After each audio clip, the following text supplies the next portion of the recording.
Thanks for tuning in to the Light of Conscience podcast. I'm your host, Laura Christine, here to inspire and activate you to express your passions and live a life of purpose and prosperity. Join me and my guests on this journey of awakening and unfolding and allowing our passions to be expressed out into the world. Share this podcast with as many people as you can think of, because the more people live from that place inside that lights them up, the more the world changes for the better. The more peace there is, the more joy there is, the more love there is. So leave a rating, write a review, do all the things, but really just please be you. Life knew all the answers long before we came. So look up to the sky and see the stars all shining and bright. Don't know about tomorrow, but here we are tonight. Hi, everyone. I'm so excited to introduce you to Ashley Strong. She is a very strong woman, and she is a professional organizer and coach. Ashley, welcome to the podcast. Thank you. Thank you for having me. Absolutely. I'm so excited to talk to you a little bit about organization, what it is, and why you got into it and all of that. First thing I'd love to know is how you figured out that you're not really the same as everyone else and you're what I call a way shower. Yes. I love this question. And because I listen to the podcast, I've been really thinking about this question. And, I knew that there was something different about me when I was younger. I've always been what others just thought I was just more sensitive. I can sense other people's emotions and feelings and really kind of key into those things, whether they're verbalized or not. And it's odd because even as a young girl, really young, I had this kind of sense or understanding of energies to some extent, and was very interested in it. But I kind of, I did the logical thing, I guess, and went into healthcare. Through that, it was clear that I have an ability to really understand what people need.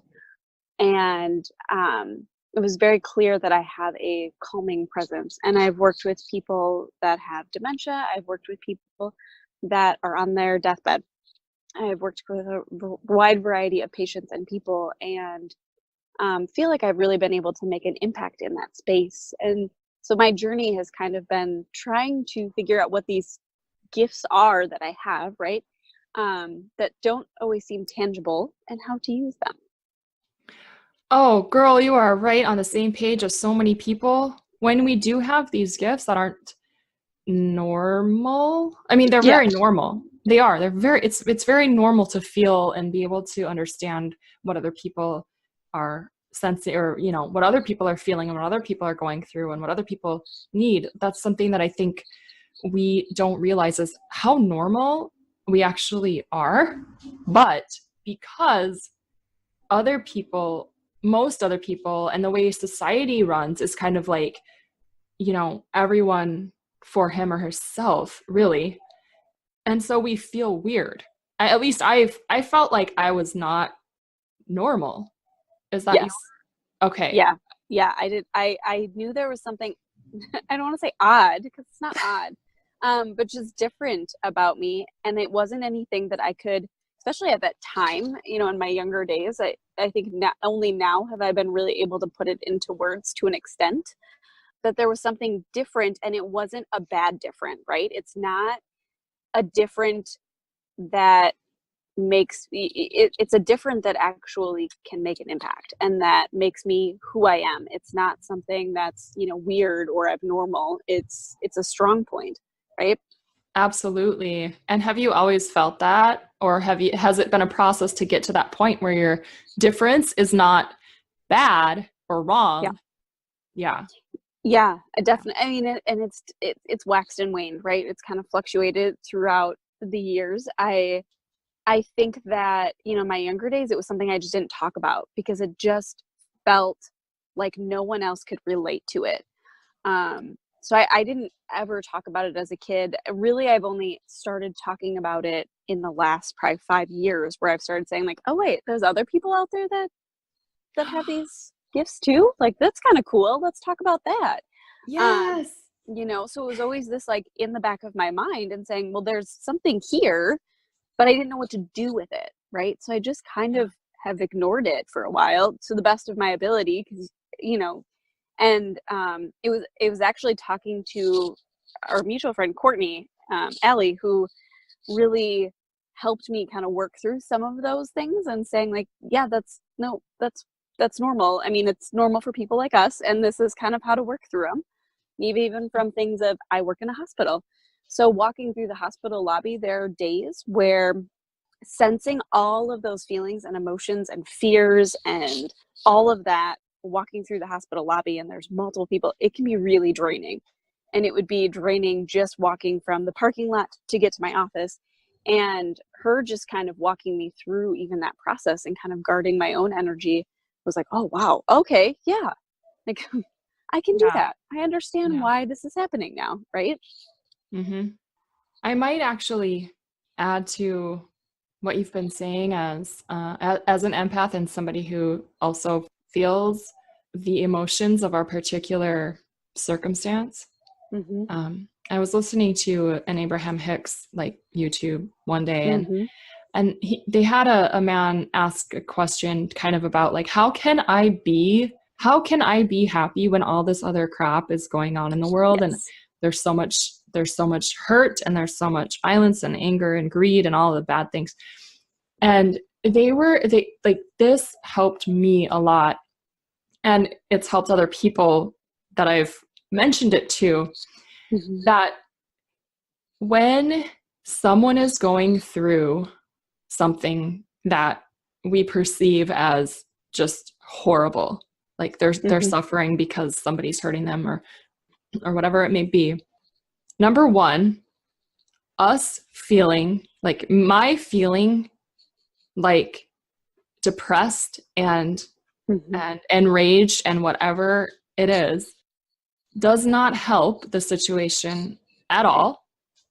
And number two, and this was huge for me, I in my reaction to it and the feelings that I'm having to it, am actually feeling worse than the person going through the situation, because they're in it and they have their defense mechanisms going and their coping mechanisms going, and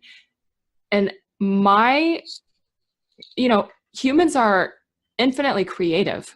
And so I can create like the worst pain possible just in my head. So really, it doesn't help anything to and it's okay to have feelings, but just to realize that this is not helping the situation. I'm not making it any better. Yeah, I agree. And I think that, one of the big things for me is even just being able to sift through what my emotions are versus somebody else's and not taking that on. Yeah, definitely. That's huge. And sometimes I cry and I know that it's not mine, but I'm crying anyways, just so I can let it release through. And and then I get all righteous, like I'm doing this for the world. I just cried it out for you, world. Yeah, right. But let's be honest, I'm doing it so it's not stuck in me anymore. It's really just for me. So, So Ashley, I would love to talk a little bit about organization and how it's not perfection, because I think maybe you and I are a little similar here. For a long time, right, I was organizing just for myself, and that was easy. And so I could have these awesome little cute perfection things and no one touched it. So it's super easy to maintain. But when you have a family, which is what I learned very quickly, or really you're living with anyone, right? You have a roommate, you're living with a friend, you're living with a spouse, whoever it is, organization becomes more challenging. And it becomes a little bit more difficult to maintain those perfect models, because you have two people that have two completely different belief centers on how things should look, feel, be used, organized in their home. So I recommend to all of my clients that the goal is not perfection. But the goal is really understanding that organization is a process, and it's really about creating systems that make your life a little bit easier, that create some efficiency, so you're spending less time looking for things. It takes, on average, about 55 minutes that people waste a day looking for shit. Like, that's insane. That's insane. Especially when we're running around all the time, right? Saying, I'm too busy. I can't meditate. I don't have 10 minutes to be quiet. I don't have 15 minutes to go for a run. But you have 55 minutes to look for stuff. Oh my gosh. Yeah. The car keys, right? Right. The car keys, your wallet, your pants. I don't know. Oh my gosh. Like, all of those things, and belts. Yeah. Just everything to get ready. Your hairbrush. Everything to get ready, or whatever it is, and that creates stress. Our environments really impact how we're feeling. And so it's so important to not wait until you have enough money to, go to IKEA and buy a whole new organization system, or wait until you can replicate some awesome thing that you saw on Pinterest or that you saw on the latest episode of Fixer Upper, but to do what you need to now and to be resourceful with what you have in order to create those efficiencies, in order to reduce the stress in your home, in order to give yourself back that time, right? Because that time is so precious and you can use it for things that you actually enjoy doing. I don't know anybody who likes looking for things. I don't. I don't like looking for things. I used to like Where's Waldo? Yeah, I mean, I could see that, or like word searches, like that. But that's that different. challenge is great. But Because looking that's for my socks every morning, right? That's intentional. Looking for my socks every morning, that's gonna make me mad. Right, and It's that's gonna make me late. Yes, your title, Home Intentionally, is so perfect for that whole thing we just talked about. Like, yes, intentionally putting things where they're supposed to go. Where they're supposed to go, which is easier said than done. Exactly. But so you can, if you like looking for Waldo or I Spy, a bunch of things, you can intentionally look for things rather than have to look for things. You have that 55 minutes to look for Waldo for 55 minutes every day if you want. Oh, I love it. That's a great goal. Everyone should bring that into their day. What are some simple strategies that you're willing to share with the listeners today on the podcast? Yes. So one thing, or there's a couple things, but I'll start with this one. When you're living with anyone in your home, okay, anyone, roommate, spouse, kids, whatever it is, you have to involve them in the process, okay? Because, and I am guilty of this, I watch an episode of Marie Kondo, or I look at something on Pinterest and I'm like, let's get out the garbage bags and I am going to organize this kitchen top to bottom and it's going to be awesome and you all are going to like it. But I am going to put things in a space that makes sense to me, right? Now, of course, I'm always right. My husband will tell you otherwise, but I will put things in a space that makes sense to me and me alone. And if it doesn't make sense to my husband or to my kids or who's ever living with you, they will not put it in that space. They will not. And then what you have is clutter, and you have anger and resentment and agitation because you spent an entire day reorganizing the kitchen only to have, by Wednesday, it look like a frat tore it down. So that's not good. Leads to bad things. It can lead to those, those fights. Like, have you ever had one of those fights with somebody because the spatula is in the wrong space, or like something just really little and it really isn't that big of a deal, but you're irritated about something else? It'll reduce those type of fights, right? It adds up, right? Yeah. And it does impact our relationships. It impacts how we feel. So involve the people in your home. And if you don't know how to do that, it's really simple, but you have to talk to them. So I break it down into verbal and nonverbal communication. Okay. Verbal communication, like it's pretty straightforward. Don't do it when you're angry. I've made this mistake. Don't do it when you're angry. Mhm. Don't do it when you're mad about the fact that you reorganized the kitchen and now it looks terrible. Do it after you've had some time to think about it and come to whoever it is really from a place of love and understanding, putting it in perspective of this is your kitchen, right? Like, yes, we all have to clean, we all have to maintain stuff, right? But let's do it together. It takes an entire team. It takes an entire team of people to mess up your house. It takes an entire team of people to put it together. But asking them simple questions. So saying things like, hey, Byron, I noticed that you're consistently, or that you tend to leave the spatula out right next to the stove. You know, I have it in this drawer over here, but does it make more sense for it to be on the counter next to the stove? Like, what can you help me understand that? And like for my husband, he's very visual. 65% of people are very visual.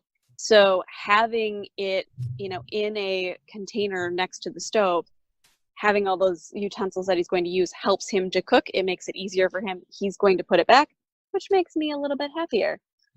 So just walking them through that process. The other thing you can do, I still recommend verbal communication. The other thing you can do is, I call it getting your detective hat going, and watch where people are leaving stuff. So like, for instance, if your spouse or roommate or kids are constantly leaving the towels on the bathroom floor in one spot, they tend to do that. And the hamper might be 6 inches to the left. And every morning you have to pick up the towels and you get a little mad about it. Can you move the hamper 6 inches to the left? They're already putting it there. It's already a habit. So you don't have to, you know, go through the work of trying to get them to change that habit. Could you move it 6 inches to the left? In my house, in our bedroom, my husband was consistently leaving his clothes in front of his closet, even though there was a hamper maybe 2 feet away. So I asked him about it, and from a calm place, of course, from a place of love. And you know, for him, for him, that's where he takes off his clothes. That's where he gets ready, right, kind of in front of the closet. Now, for me, it is not necessarily the most aesthetically pleasing place to put a hamper. However, he will put his clothes in it. So it makes me slightly happier that at least the clothes are in there and not all over the floor. So some of it is compromise and having that discussion. If you are going to, if you have someone that you're living with that doesn't really care about where things go, and even if you ask them these questions and they kind of look at you like, I don't know what you're talking about really, I just want to know that we have spatulas. What are you saying? That's fine. Organize it in a space where use a combination of that detective hat. So kind of knowing what their habits are, knowing how they use things, but also after you're done organizing, make sure you have that conversation with them, follow up with them and say, hey, I just reorganized the pantry. I'm going to walk you through it a second, just so they know where you put things, and then give them the opportunity to say like, ooh, yeah, I liked that, but could we maybe move this here? That's a really nice person. Yeah, I know. This is really playing out nice. Yeah. Very I'm thinking, positive. you know, some people are going to be like, that's stupid. Why would you put it there? Yes. Tell them to come to the conversation with love too. Or you can call me. I'll help you out. You know, but walking them through that. And then the other thing I recommend is having kind of a nonverbal then placeholder. Labels work really well. Really, really well. Whether you want a label maker, you know, if you want to do the chalkboard labels, however you want to do it, a little bit of Sharpie, whatever, labeling works really well. So after you've had that verbal conversation, you've agreed on something, have that nonverbal placeholder. It helps to make sure things get back. I had a bin that I had written on with Sharpie. I think it said like baby food or something. And then I had changed the label, put another label on the front of it, and it was now pasta. It's now a pasta bin. Had the conversation. That pasta label fell off. And suddenly baby food found its way in there. We are the 65% of people are visual learners. So if you have those visual cues for them, it makes it easier.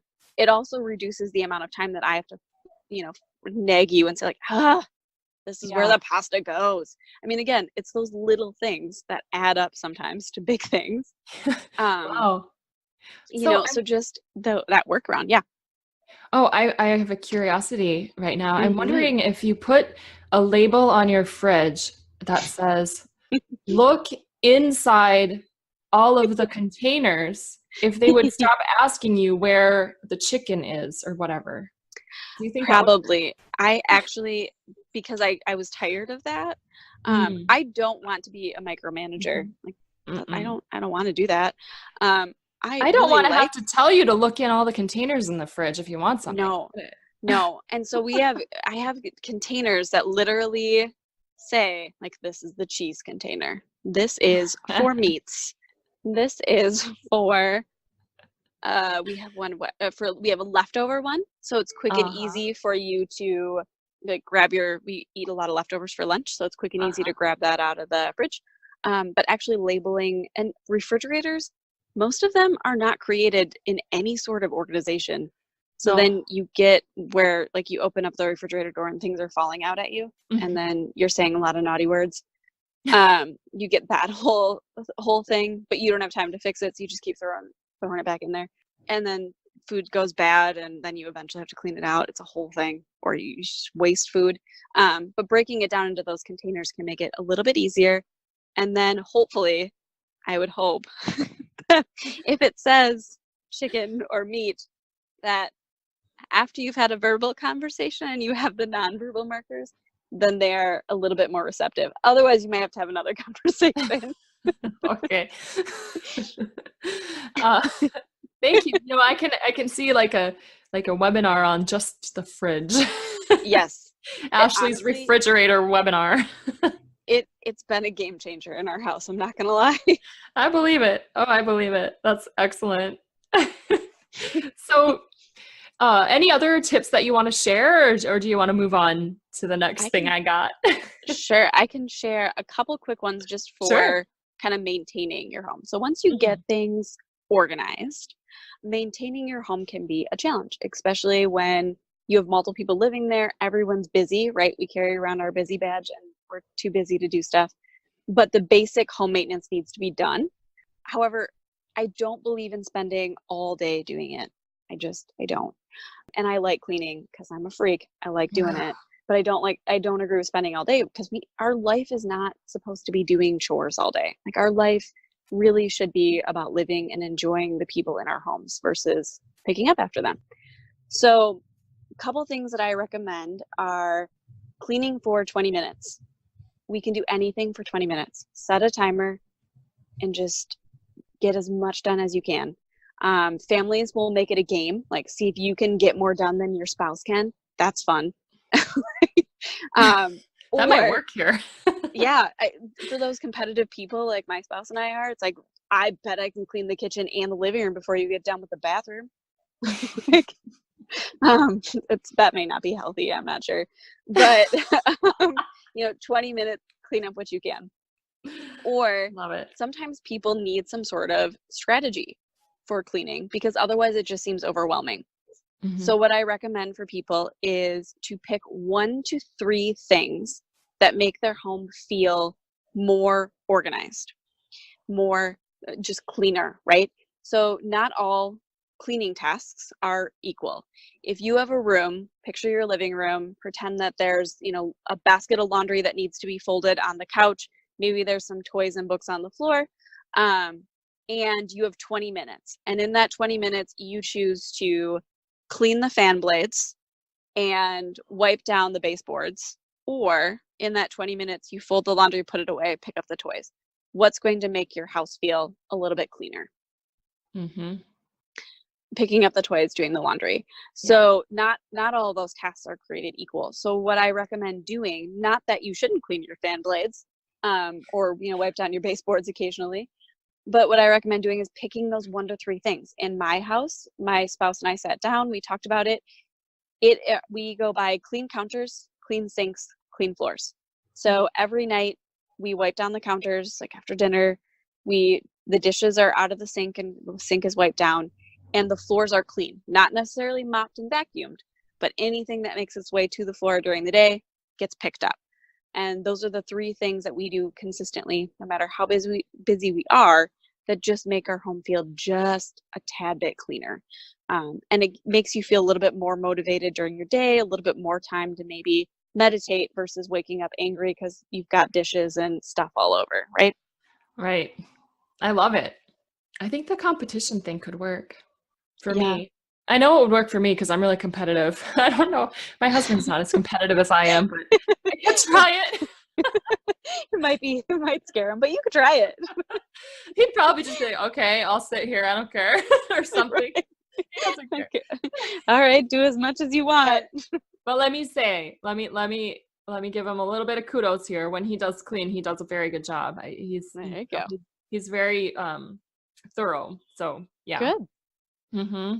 Absolutely. Okay, so let's talk a little bit more about you. First of all, you're very funny, and number two, you're not a freak. So you said you were a freak. You're not a freak because you like to clean. You're actually like Wonder Woman because you like to clean. So I like that. Yeah, it's definitely a strength for you. Let's talk a little bit about, if you don't mind, the moment that led to this change, because most of us have something that happens, and then that's why we kind of figure out like, oh, this way. So let me know. I'm curious. Yeah. So, if you imagine, if you will, a few years, 5 years ago, I was a very business-minded, very successful woman in healthcare, working my way up in the course of my career, and I wasn't happy, but it seemed like the right thing to do. Right? It seemed like the logical place for me to be. So I was just kind of like, well, something will happen. We'll be good. Let's ride it out. And then I had kids, and I had 2 kids they are 16 months apart. Yes, I know how that happened. That was tough, let me tell you. And I spent the 3 months of maternity leave with the 2 of them, and the 3 of us spent pretty much that entire time crying. We did a lot of crying, and I was pretty depressed at that point. We had recently moved into a house on top of it. I don't like to make things easy on myself. I love a challenge. And so I still had things in boxes. There was just my environment was cluttered, so my brain always feels a little bit cluttered, on top of hormones, everything. And I found myself in a place of pretty significant depression. And I do think a lot of it, not only having the babies and all of those things, was I was so far out of alignment with myself and who I was and who I wanted to be. And there was a kind of a pivotal night for me where I was going back and forth between the 2 rooms. And I am a very tiny person, so I can sleep in a toddler bed like nobody's business. I had fallen asleep in a toddler bed with my daughter. Yes, I know you're not supposed to do that. And woke up. I didn't know that. Apparently you might like roll over on them or something. I don't know. Yeah. Okay. People frown upon it. It's bad. I don't know. I also do what I want. I make judgment calls based on my own like experience and knowledge base versus what a book tells me to do sometimes. So I had fallen asleep, woke up in just a place of panic because my son had not woken up at his normal feeding time. I had one of those moments where I know many parents have done it, where they run in, they put their hand on their child's chest and just check if they're breathing, and his hand was cold. Now, mind you, it's in the middle of August, the air conditioning was on. But in those seconds, I felt like I saw his life flash before my eyes. And all I saw was me being this agitated, overwhelmed, just crying mess. And I said that's not the person I want to show up to be. This isn't the mom he deserves, not the mom my daughter deserves, not the wife my husband needs, any of that.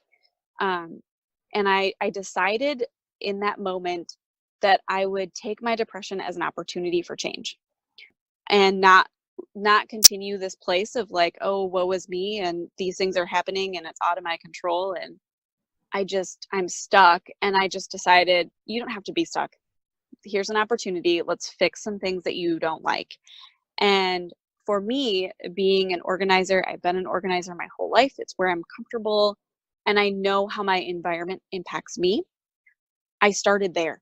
I started with the physical space. I started cleaning and reorganizing and actually unpacking boxes, things like that, and taking on the steps that I had talked about earlier, which is having those conversations with my husband, which I had not before, with really looking at how he used the space, not just how I use the space. And what I found was we were able to create sustainable systems in our home that freed up our time. I was less stressed. I was able to maintain our home in about 20 minutes most days. And those things started to feel better. But it also opened up space for me to take care of myself. And I started seeing shifts in myself and how I was responding to things and how I was showing up at home, at my job, in my relationships with my friends. And slowly people started to notice the change. And even my husband, who believes thoroughly that everyone should have clutter in their homes, started saying, like, he has a song he likes to tease me. So, I mean, even he was like, wow, this is amazing. Or, my people around me started saying, like, what are you doing and how do we do it too? Maybe you should write about this. And, it started with a blog that started to get more interest. And I was just writing basically about what I was doing and tips and tricks that I found helpful. And then, people started approaching me about, like, you could maybe turn this into a business. You could start helping people with this. Like, people need these services. There are a lot of busy people out there that just need to know there's a simpler way. And mindset and schedules and your physical environment, all those things for me went a huge hand in hand in that journey and making space in all three. So I could do more and start feeling more like myself, start feeling more aligned. And then my vision started becoming a little bit more clear for what I wanted for my family, for what I wanted for myself. And slowly those things started to shift into place. Absolutely awesome. So you were able to start to prioritize yourself a little bit more. And when you did that, everyone noticed, everyone benefited, and everyone continues to benefit. If any of the listeners are like, oh my God, why do I not know Ashley yet? And they want to reach out and figure out how they can maybe work with you or connect with you, learn from you, where should they go? Yeah. So if you want to learn more, you can go to my website, homeintentionally.com. There's where you'll find my blogs, free checklists, printable type things, soon to be some free webinars on there. And if you really want to hang out with me, I would love for you to join my Facebook group, Home Intentionally. There is where I do a live at least once a week with either different tips on organization, schedule maintenance, mindset stuff, and give a lot of free good things there.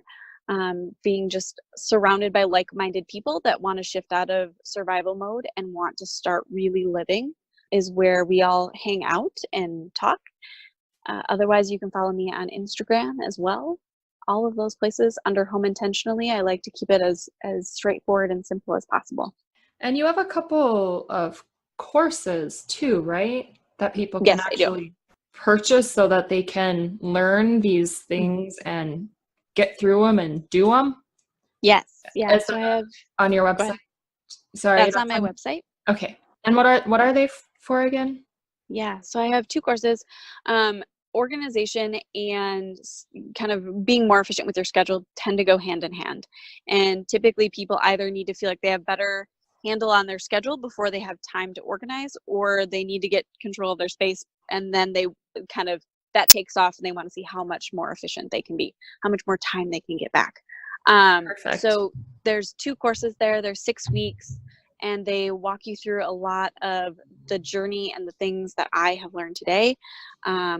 And you can either learn to create a schedule of less and build in more time for yourself or whatever you love to do in 6 weeks, or you can do the organization course, which is really walking you through those main rooms in your home, your living room, your kitchen, your bathroom, bedrooms, those type of places, and helping you organize them, helping you have those conversations with your spouse in order to create a more organized home in 6 weeks. That sounds just fabulous. I am going to check it out. So, Thank you. yeah. So, before we go, Ashley, I first want to say again, thank you so much for showing up and coming here to share your light with us today.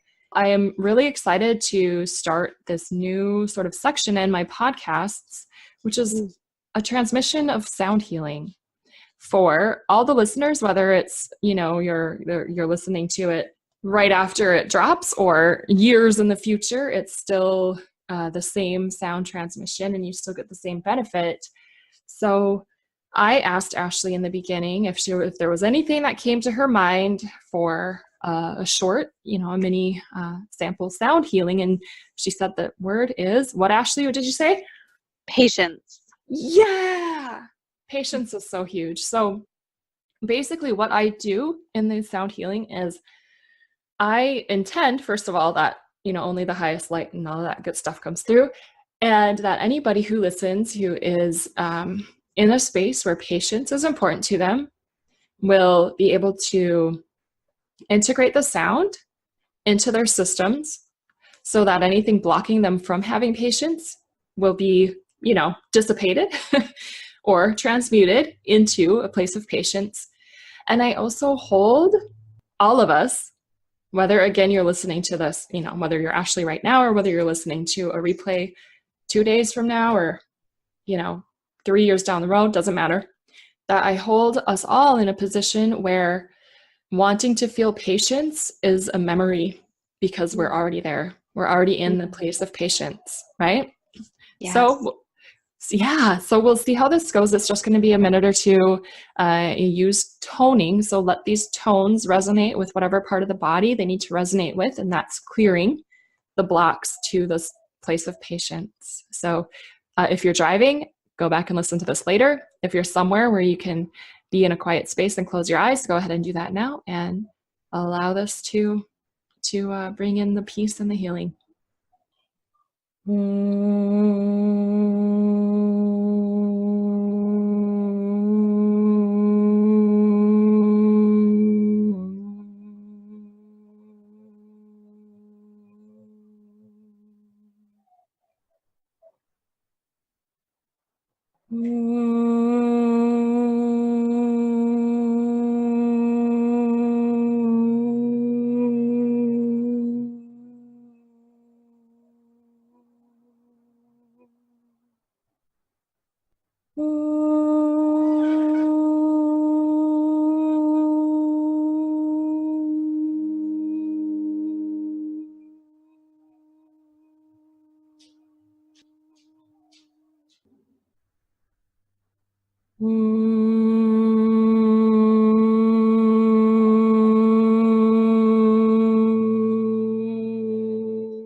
Letting go of any sense of time, any sense of space.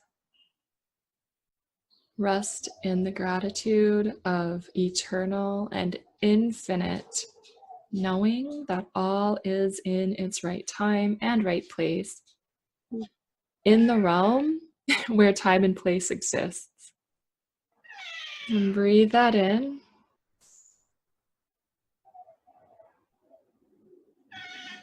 And release and relax and let go and open your eyes when you need to or want to. And my cat is showing us that patience is something that is not very easy in the physical realm.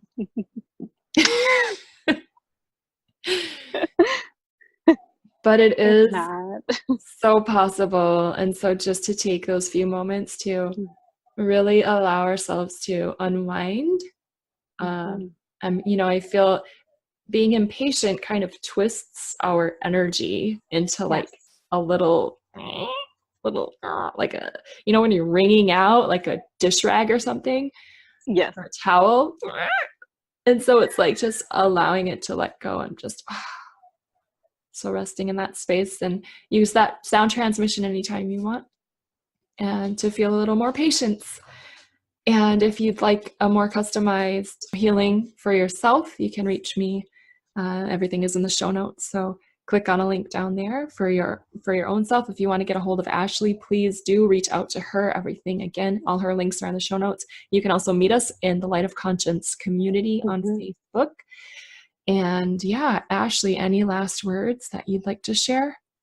I just have to say, one, I feel a lot more patience. I feel very relaxed at the moment. Yay! But two, yeah, if you are not in the Light of Conscience community, if you haven't had a sound healing, check those out because they are amazing. Well, thank you. I did not ask her to do that. No, it's true. To share that. So, oh my gosh, yay. And I'm just really excited about everything that you're doing, Ashley. I know that the work that you're giving to the world is absolutely powerful, and it is from that place of light. So keep up. Thank you so much, Ashley. I loved having you on the show. Thank you. She is amazing, and I'm so happy that you got to meet her through the Light of Conscience podcast. Please share this episode with as many people as you can. Don't you think this whole world could use a little bit better organizational skills and communication skills? It's just absolutely perfect. Again, if you want to be more involved, you can join Club LC. To get the most benefit, you'll want to actually join today so you can receive the sound transmission that goes out every week to Club LC. And then there's the Kundalini Yoga on Fridays. If you can't make the classes, you don't have to worry about that because the video is going to be available to you for life. But after the classes, we talk.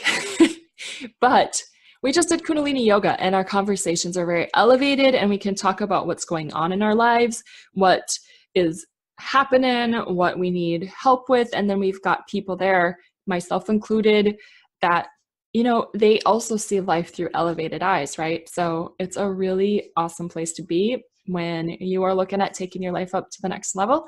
And so hope to see you there, bit.ly/club, capital L, capital C. If you have issues, let me know and I will get you there. Until next time, we will see you in the Light of Conscience. And don't give up on your life. Your dreams give hope and offer light. Let's make love to the beauty of the lives we've yet to live.